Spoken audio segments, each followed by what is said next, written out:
ಲಕ್ಷ್ಮಿ, ನಿನ್ನನ್ನು ನೋಡ್ತಾ ಇದ್ರೆ ಅಯ್ಯೋ ಅನ್ಸುತ್ತೆ. ನಿನ್ನ ಅಪೂರ್ವ ಚೆಲುವಿನ ಸಿರಿಯನ್ನು ಕೊಟ್ಟ ದೇವರು ನಿನ್ನನ್ನ ಬಡತನದಲ್ಲಿ ಹುಟ್ಟಿಸಿ ನಿನ್ನ ಆಸೆ ಆಕಾಂಕ್ಷೆಗಳನ್ನೆಲ್ಲ ಮಣ್ಪಾಲ್ ಮಾಡ್ಬಿಟ್ಟ. ಆ ದೇವರು ತುಂಬಾ ಕ್ರೂರಿ. ಯಾಕಂತ ಹಾಗೆ ಹೇಳ್ತೀರಾ? ನಮಗಂತೂ ಹಣದ ಮೇಲೆ ಆಸೆ ಇಲ್ಲ, ಅಧಿಕಾರದ ಮೇಲೆ ಮೋಹ ಇಲ್ಲ, ಐಷಾರಾಮಿಯಾಗಿ ಬದುಕ್ಬೇಕು ಅನ್ನೋ ಚಪ್ಪಲ ಮೊದ್ಲಾಗಿಲ್ಲ. ಆ ಭಗವಂತ ಕೊಟ್ಟಿರೋದ್ರಲ್ಲಿ ನಾನು ನಮ್ಮಣ್ಣ ಇಬ್ರು ಸಂತೋಷದಲ್ಲಿ ನೆಮ್ಮದಿಯಾಗಿ ತೃಪ್ತಿಯಿಂದ ಬದುಕ್ತಿದೀವಿ. ಹಾ ಲಕ್ಷ್ಮಿ, ನಿನ್ನ ತುಂಬಾ ಬುದ್ಧಿವಂತೆ ಅಂತ ಕೇಳಿದ್ದೆ, ಆದ್ರೆ ಇವತ್ ನೋಡ್ತಾ ಇದ್ದೀನಿ ಯಾಕೆ ನೀ ನನ್ನ ಮಾತನ್ನ ಅರ್ಥ ಮಾಡ್ಕೋತಾ ಇಲ್ಲ? ನೋಡು ಲಕ್ಷ್ಮಿ, ಮನುಷ್ಯರಾದ ನಾವು ಜೀವಿಸಲು ಅನ್ನ ಎಷ್ಟು ಮುಖ್ಯನೋ ಹಾಗೆ ಬಾಳಿ ಬದುಕೋಕೆ ಹಣನೂ ಅಷ್ಟೇ ಮುಖ್ಯ.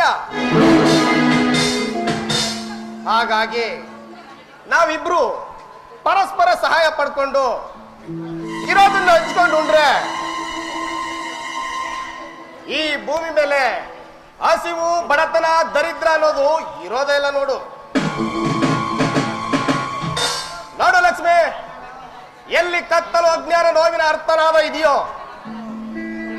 ಅವುಗಳ ನಿವಾರಣೆಗೆ ಸಹಾಯ ಸಹಕಾರವನ್ನು ನೀಡುವುದೇ ನನ್ನ ಹುಟ್ಟುಗುಣ. ಈಗ ನೀನ್ ನಾ ತೋರಿದ ದಾರಿಲಿ ನಡೆದಿಯ ಆದ್ರೆ ನಿನ್ನ ಬಡತನದ ಬದುಕಿನಿಂದ ಮುಕ್ತಿ ಸಿಕ್ಕಿ ನಿನ್ನ ಬಾಳು ಬಂಗಾರ ಆಗುತ್ತೆ. ನಿನ್ನ ಕೂಲಿ ನಾಲಿ ಮಾಡ್ಕೋದು ತಪ್ಪುತ್ತೆ. ಅಣ್ಣ, ನಿಮ್ ಮಾತಿನ ಆದಿ ದಿಕ್ಕು ತಪ್ಪಿ ಬೇರೆನೆ ಮಾತಾಡ್ತಿದ್ದೀರಾ. ಮಾತಾಡೋ ಮೊದಲು ಎಚ್ಚರಿಕೆಯಿಂದ ಮಾತಾಡೋದನ್ನ ಕಲ್ತ್ಕೊಳ್ಳಿ. ಬಡವರು ಒಂದ್ ಮಾತ್ರಕ್ಕೆ ಎಂತ ಕೀಳು ಮಟ್ಟಕ್ಕೆ ಬೇಕಾದ್ರೂ ಇಳಿತಾರೆ ಅಂತ ನೀವು ತಿಳ್ಕೊಂಡಿದ್ರೆ ಅದು ನಿಮ್ಮ ತಪ್ಪು ಕಲ್ಪನೆ, ಬರೀ ಭ್ರಮೆ ಅಣ್ಣ. ನೋಡಿ, ನಮ್ಮ ಭಾರತ ದೇಶದಲ್ಲಿ ತಂದೆ, ತಾಯಿ, ಗಂಡ, ಹೆಂಡತಿ, ಅಣ್ಣ, ತಂಗಿ ಅನ್ನೋ ಸಂಸಾರದ ಬಂಧನಗಳನ್ನ ಇಟ್ಕೊಂಡು ಸಂಪ್ರದಾಯವಾಗಿ ಬದುಕ್ತಾ ಇದ್ದಾರೆ. ಅದನ್ನ ನೀವು ಅರ್ಥ ಮಾಡ್ಕೊಂಡ್ರೆ ತುಂಬಾ ಒಳ್ಳೇದು. ನೋಡು, ನೇರವಾಗಿ ವಿಷಯಕ್ಕೆ ಬರ್ತಾನೆ. ನ್ಯಾಯ, ನೀತಿ, ಧರ್ಮ, ಪ್ರಾಮಾಣಿಕತೆ ಅಂತ ಕೂತ್ರೆ ಬದುಕನ್ನ ಎಂಜಾಯ್ ಮಾಡೋಕ್ಕಾಗಲ್ಲ. ಒಂದು ಹೆಣ್ಣು ಹಣಕ್ಕಾಗಿ ದೇಹವನ್ನ ಮಾರ್ಕೊಂಡ್ರೆ ಅದನ್ನ ವ್ಯಭಿಚಾರ, ಸೂಳಗಾರಿಕೆ ಅಂತ ಕರೀತಾರೆ. ಆದ್ರೆ ಸ್ವಯಂ ಇಚ್ಛೆಯಿಂದ ಎರಡು ಮನಸ್ಸುಗಳು ಒಂದಾಗಿ ದೈಹಿಕ ಸಂಬಂಧವನ್ನ ಇಟ್ಕೊಂಡ್ರೆ ಅದಕ್ಕೆ ಬೇರೆದೇ ಆದ ಮಾತು. ನಾಡು ಲಕ್ಷ್ಮಿ, ನೀನು ಶುದ್ಧ ಭಾರತೀಯಳಂತೆ ಯಾರನ್ನಾರು ಮದುವೆಯಾಗಿ ಸುಖವಾಗಿ ಸಂಸಾರ ಮಾಡು. ಆದ್ರೆ ನನ್ನ ಜೊತೆ ಸಕ್ರಿಯವಾಗಿ ಅಕ್ರಮ ಸಂಬಂಧವನ್ನು ಇಟ್ಕೋ. ನಿನ್ ಜನ್ಮಕ್ಕೆ ಒಂದ್ ಹುಡುಗಿ ಹತ್ರ ಈ ರೀತಿ ಮಾತಾಡೋದಕ್ಕೆ ನಿನ್ ನಾಚಿಕೆ ಆಗೋದಿಲ್ಲ? ನೀನು ನಾವೊಬ್ಬ ಬಂಗಾರದ ಮನುಷ್ಯ ಅಂತ ತಿಳ್ಕೊಂಡಿದ್ವಿ, ಆದ್ರೆ ನೀನೊಳಗಡೆ ಇಂತ ನೀಚ್ ಬುದ್ಧಿ ಇದೆ ಅಂತ ನಾವು ತಿಳ್ಕೊಂಡೇ ಇರಲಿಲ್ಲ.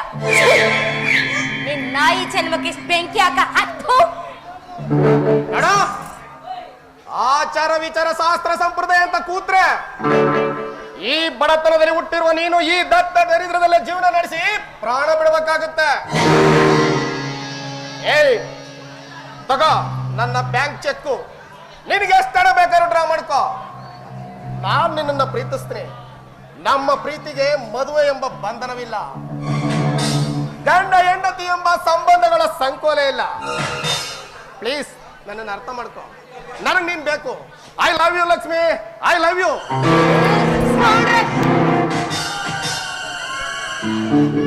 ಬ್ಲಾಂಕ್ ಚೆಕ್ ಕೊಡ್ತೀಯೇನು? ಬ್ಲಾಂಕ್ ಚೆಕ್ ಬೆಲೆನೆ ಕಟ್ಟಕ್ಕಾಗದೇ ಇರೋ ಭಾವನೆಗಳಿಗೆ ಬ್ಲಾಂಕ್ ಚೆಕ್ ಕೊಡ್ತೀಯೇನು? ಒಂದು ಮಾತು ಹೇಳ್ತೀನಿ, ನೆನಪಿಟ್ಕೋ. ನಿನ್ನ ಮನೆ, ಹಣ, ಐಷಾರಾಮಿ ಬದುಕು, ನಾನೇ ರಾಜ, ರಾಜಾದಿ ಗ್ರೇಟ್ ಅಂತ ನೀನು ಬದುಕ್ತಾ ಇರ್ಬೋದು. ಆದ್ರೆ ಆ ಐಷಾರಾಮಿ, ಆ ಹಣದಿಂದ ನನ್ನಂತ ಮರ್ಯಾದಸ್ತ್ರ ಮನೆ ಹೆಣ್ಮಕ್ಳನ್ನ ಕೊಂಡ್ಕೊಳ್ಳೋದಿಕ್ಕಾಗಲ್ಲ. ನೋಡೋದಕ್ಕೆ ಆಸೆ ಆಗ್ತಿದೆ. ತೊಲಗೋ ನಾಯಿ ಇಲ್ಲಿಂದ. ಓಕೆ ಓಕೆ, ನೀನ್ ಹೊಡೆದೆ ಅಂತ ನನಗೆ ಬೇಜಾರಿಲ್ಲ. ಯಾಕೆ ಅಂದ್ರೆ ನಾನೀಗ ನಿನ್ನ ಬಾಹುಬಂಧನದಲ್ಲಿ ಬಂದಿಯಾಗಿದ್ದೀನಿ. ನಿನ್ನ ದೇಹದ ಸಿರಿಯ ಸೊಬಗನ್ನು ಸವಿಯಲು ನನ್ನ ಮನಸ್ಸು ಆತರ ಪಡ್ತಾ ಇದೆ. ಬಾ ಲಕ್ಷ್ಮಿ, ಬಾ, ನಿನ್ನ ತುಟಿ ಅಂಚಲಿ ಜಿನುಗುವ ಸವಿ ಜೇನಿನ ಸಾರವನ್ನು ಸವಿಯುತ್ತಾ. ಲಕ್ಷ್ಮಿ, ನಿನ್ನ ತುಟಿ ಅಂಚಲಿ ಜಿನುಗುವ ಸವಿ ಜೇನಿನ ಸಾರವನ್ನು ಸವಿಯುತ್ತಾ ಕಾರಂಜಿಯ ಜಲಧಾರೆ ಅಂತ ನಿನ್ನ ಮುಗಿಲೆತ್ತರಕ್ಕೆ ಚುಂಬಿಸಿ ಸುಖ ಸ್ವರ್ಗದಲ್ಲಿ ತೇಲಾಡಿಸ್ತೀನಿ. ಬಾರೆ ಬಾ, ಮದೋನ್ಮತವಾಗಿ ಮದವೇರಿ ಬಂದಿರುವೆ. ಈ ಮದಗಜವೆಂಬ ಮದಕರಿಯ ಮದವನ್ನು ಇಳಿಸು ಬಾ. ನೋಡಿ ಅಣ್ಣ, ನಿಮ್ಮ ಕೈ ಮುಗಿದು ಬೇಡ್ಕೋತೀನಿ. ನಾನ್ ಮದ್ವೆ ಮಾಡ್ಕೊಂಡು ಈ ಸಮಾಜದಲ್ಲಿ ಉತ್ತಮ ಗೃಹಿಣಿಯಾಗಿ ಬಾಳ್ಬೇಕು ಅಂತ ನೂರಾರು ಆಸೆ ಕನಸುಗಳು ಕಟ್ಕೊಂಡಿದ್ದೀನಿ. ದಯವಿಟ್ಟು ಆಸೆ ಕನಸುಗಳಿಗೆ ಬೆಂಕಿ ಹಚ್ಚಬೇಡಿ. ನಿಮ್ ಕಾಲ್ ಹಿಡ್ಕೊಂಡು ಬೇಡ್ಕೋತೀನಿ ಅಣ್ಣ. ನೀನ್ ಕೈ ಮುಗಿದ ತಕ್ಷಣ ಬಿಟ್ಬಿಡಕ್ಕೆ ನನ್ನನ್ನೇನ್ ಸಂಡ ಅಂತ ತಿಳ್ಕೊಂಡಿದ್ಯಾ? ಗಂಡದೆಯ ಗಂಡು, ರಸಿಕರ ರಾಜ. ಬಾರೆ ಬಾ, ನನ್ನ ಮನಮೆಚ್ಚಿನ ರಾಣಿ, ನಿನಗೆ ಸ್ವರ್ಗ ಏನು ಅಂತ ತೋರಿಸ್ತೀನಿ.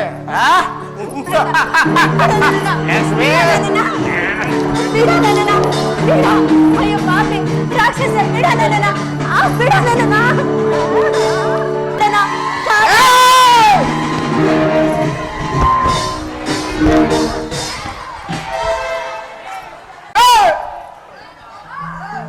ಬಡವರ ಕತ್ರಿ ನನ್ನ ಮಗನ, ಬಡವರ ಹೆಣ್ಮಕ್ಳು ಅಂದ್ರೆ ಏನ್ ಬೇಕಾದ್ರೂ ಮಾಡ್ಬೋದು ಅಂತ ತಿಳ್ಕೊಂಡಿದ್ಯಾರೋ ಲಾಪರ್. ಈ ಉದಯ ಮೇಲೆ ಕೈ ಮಾಡಿ ತುಂಬಾ ತಪ್ಪು ಮಾಡ್ಬಿಟ್ಟೆ. ನನ್ನ ಮನೆ ಕಾವಲು ಕಾಯೋ ನಾಯಿ ನೀನು. ನಿನಗಿಷ್ಟೊಂದು ಧೈರ್ಯ ಬಂದ್ಬಿಡ್ತಾ ನಿನ್ನ?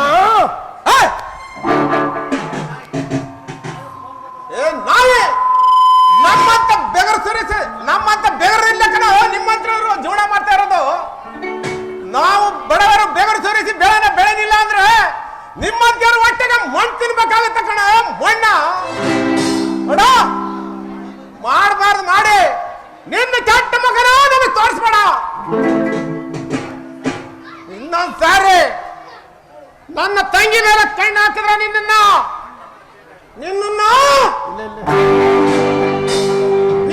ರಂಡ ಮುಂಡಗಳನ್ನು ಚೆಂಡ ಹಾಗೆ. ಅಣ್ಣ ಬೇಡಣ್ಣ, ಬಿಡಣ್ಣ, ಬಿಟ್ಬಿಡು. ನಾಯಿ ನರಿಗಳಿಗೆ ಆರ ಮಾಡ್ಬಿಡ್ತೀನಿ. ಅಣ್ಣ ಬೇಡ ಅಣ್ಣ, ಕೋಪದ ಕೈಗೆ ಬುದ್ಧಿ ಕೊಡ್ಬೇಡ. ಇಂಥ ಪಾಪಿಗಳಿಗೆ ಆ ದೇವರು ಸರಿಯಾದ ಶಿಕ್ಷೆ ಕೊಡ್ತಾನೆ. ಈ ಪಾಪಿಯ ಪಾಪದ ಕೊಡ ಇನ್ನು ತುಂಬಿಲ್ಲ ಅನ್ಸುತ್ತೆ. ತುಂಬದ ಮೇಲೆ ಅವ್ನ್ ಖಂಡಿತ ಈ ಭೂಮಿ ಮೇಲೆ ಉಳಿಕಲ್ಲ. ಬಿಟ್ಬಿಡೋಣ. ಏಯ್, ಇನ್ನು ಏನೋ ಇಲ್ಲ ನೋಡ್ತಾ ಇದ್ಯಾ ನಾಯಿ, ತೊಂಗ ಇಲ್ಲಿಂದ. ಆಕಾಶ್, ನಿನಗ ಮುಂದಾಯ್ತ ಕಣ ಮಾರಿ ಹಬ್ಬ. ನಿನ್ನ ನೋಡ್ಕತ್ರೆ ನಿನಗಾಯ್ತ ಮುಂದೆ ಉಗಾದಿ ಹಬ್ಬ. ನಿನಗೊಂದು ಗತಿಯ ಕಾಣಿಸ್ತೀನಿ ಕಣ.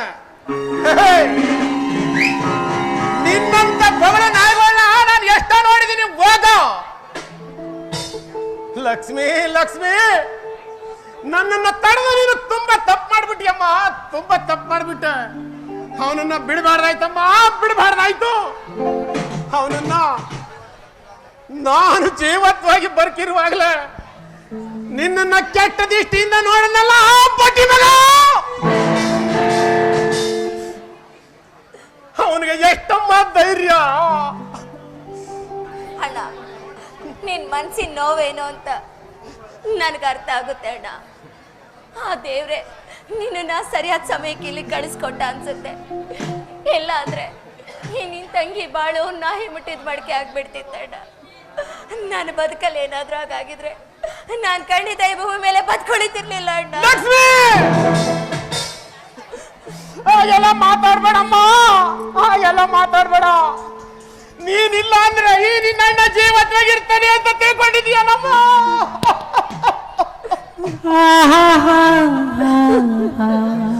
ನಾನು ಕೂಡ ಸಾಯದಾರಿನೇ ಹಿಡಿತೈತಮ್ಮ.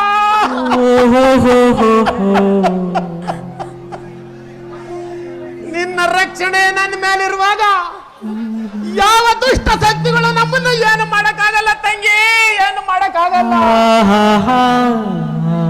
ಹೌದಣ್ಣ, ನೀನೇ ನನಗೆ ರಕ್ಷಾ ಕವಚವಾಗಿರುವಾಗ ಯಾವ ದುಷ್ಟ ನನ್ನನ್ನು ಏನು ಮಾಡಕ್ಕಾಗಲ್ಲ. ನೋಡೋಣ, ಇದನ್ನೊಂದು ಕೆಟ್ಟ ಕನ್ಸು ಅಂತ ಮರ್ತ್ಬಿಡೋದ. ಅಣ್ಣ, ನೀನು ನನ್ನ ಮಾತು ಕೇಳ. ಹೇಳಮ್ಮ. ಅಣ್ಣ, ಇನ್ ಮುಂದೆ ಆ ಪಾಪಿ ಮನೆ ತೋಟದ ಕೆಲ್ಸಕ್ಕೆ ಹೋಗ್ಬೇಡ, ಬೇರೆ ಎಲ್ಲಾದ್ರೂ ಕೆಲ್ಸ ನೋಡ್ಕೋಣ. ಲಕ್ಷ್ಮಿ, ನೀನ್ ಹೇಳ್ದಾಗೆ ಸಮಯ ಬಂದಾಗ ದುಷ್ಟರ ಸಂಹಾರ ಆಗುತ್ತೆ ಅಂದಾಗ ಇವತ್ತಿನಿಂದ ಅವನ ಕೆಲಸನ ಬಿಟ್ಟು, ಅವನ ತೋಟದ ಕೆಲಸನ ಬಿಟ್ಟು ಯಾವ್ದಾದ್ರೂ ಒಂದು ಕೆಲಸನ ಹುಡುಕೋತೀನಿ. ಹುಟ್ಟಿಸಿದ ಶಿವ ಹುಲ್ ತಿನ್ನಿಸ್ತಾನ. ಯಾವ್ದಾದ್ರೂ ಒಂದು ರೂಪದಲ್ಲಿ ಬಂದು ಒಂದು ದಾರಿ ತೋರ್ತಾನೆ ತಂಗಿ, ತೋರ್ತಾನೆ. ನನ್ನ ಬಂಗಾರದಂತ ತಂಗಿನ ಸಂತೋಷದಿಂದ ನೋಡ್ಕೋಬೇಕಾದದ್ದು ನನ್ನ ಕರ್ತವ್ಯ, ನನ್ನ ಕರ್ತವ್ಯ. ಅಣ್ಣ ನೋಡು, ಅಣ್ಣ ತಂಗಿರ್ ಬಾಂಧವ್ಯ ಅಂದ್ರೆ ಜನ್ಮ ಜನ್ಮಗಳ ಅನುಬಂಧ ಅಂತಾರೆ. ಅಂತ ಬಾಂಧವ್ಯನ ದೂರ ಮಾಡಕ್ ಪ್ರಯತ್ನ ಪಟ್ಟವ್ರೆ ಸರ್ವನಾಶ ಆಗ್ಬಿಡ್ತಾರೆ. ನೋಡು, ಬೆಳಗ್ಗೆನೆ ಊಟ ಮಾಡಿಲ್ಲ, ಕೆಲ್ಸ ಇದೆ ಅಂತ ಹೊರಟೋಗಿದೆ. ಬಾ, ಊಟ ಬಡಿಸ್ತೀನಿ, ಊಟ ಮಾಡಿ. ಹೊಟ್ಟೆ ಹಸಿತದೆ, ಊಟಕ್ಕೆ ಹಾಕುವಂತೆ.